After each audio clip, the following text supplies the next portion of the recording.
Ever get that feeling, like there's something more going on in life than what we see on the surface? Oh, absolutely. Yeah, Yes. like some kind of invisible hand shaping things guiding us. Right.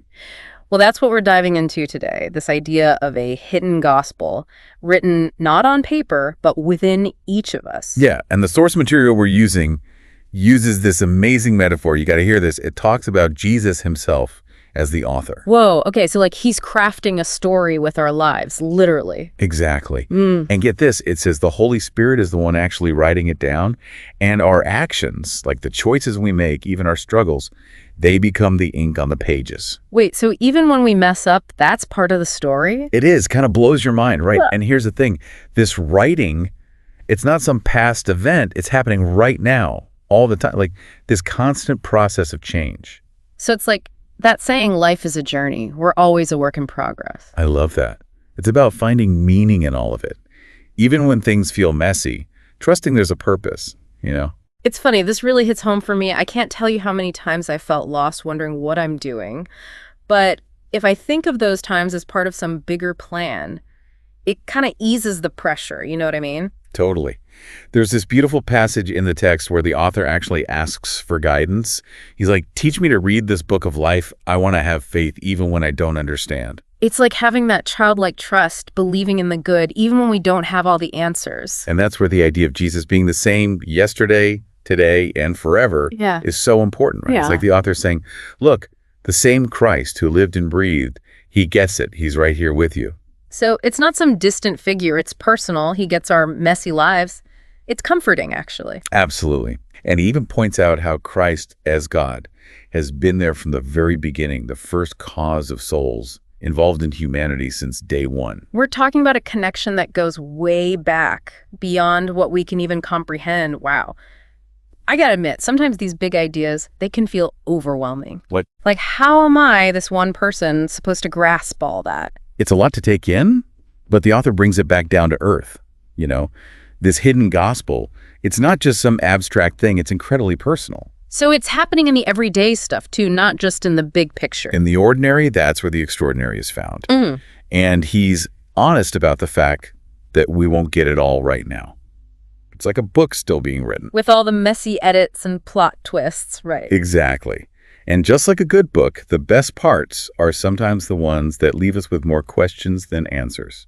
So how do we, as we're living our lives, how do we learn to see those hidden messages? Well, he talks about the role of the Holy Spirit here. It's fascinating. Just as the Spirit inspired the written Gospels with words, it's writing its own gospel in our hearts, but through actions. Okay, now you've lost me. What does that mean? A gospel through action? It's like this, think of the Gospels we read. Those are like the blueprint, right? Okay, I see that. But this hidden gospel, the one the Spirit's writing in us, that's where he gets real. Taking those teachings, that love, that compassion, and actually living them out. So it's less about head knowledge, more about, what, heart knowledge? Yeah, and putting it into action, Every moment, every choice, it's like this chance to live out our faith. Okay, but come on, let's be real. Life's not always this perfect story. Sometimes it's messy, we make impulsive decisions, we mess up. How do those moments fit in? That's where trust comes in, faith. Believing that even those mistakes, they can be part of something bigger. The author uses this example. Imagine a page of jumbled letters. Seems like gibberish. Right. But arranged the right way, it holds a deep meaning. So it's like, we're not going to be perfect, but God's working with it. Yeah. He even points out just changing the order of 25 letters, that alone can make endless combinations of words, books even. Now think about God's work, the universe. It's mind-blowing how intricate it is. That's wild when you think about it like that. But if it's so far beyond us, how are we supposed to live this life? It's like, trust a story we can't read yet, walk a path we can't see.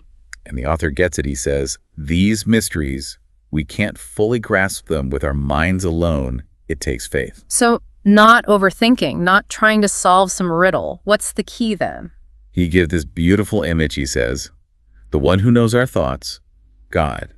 He's the only one who can take those jumbled letters and make them into words. He sees the full picture even when we don't. Exactly. Letting go of the need to control, to know it all, that's where peace comes in. It's a relief, honestly, because sometimes I think we put so much pressure on ourselves, right? Big time. We miss out on the beauty of it all. He actually says, what seems confusing to us now, it'll all make sense one day. It'll be entrancing, he says, because of the beauty and wisdom it reveals. It'll click. Wow. So embrace the mystery. Be okay with not knowing right now. And remember, it's not just about waiting around for this big reveal. We're part of it, right now.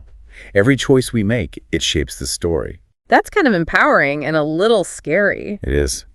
Even the small things, those acts of kindness, choosing love over fear, those are the brush strokes on the canvas of your hidden gospel. So if we really believe that we're part of this incredible story, how would it change us, our everyday lives? Now that's a question.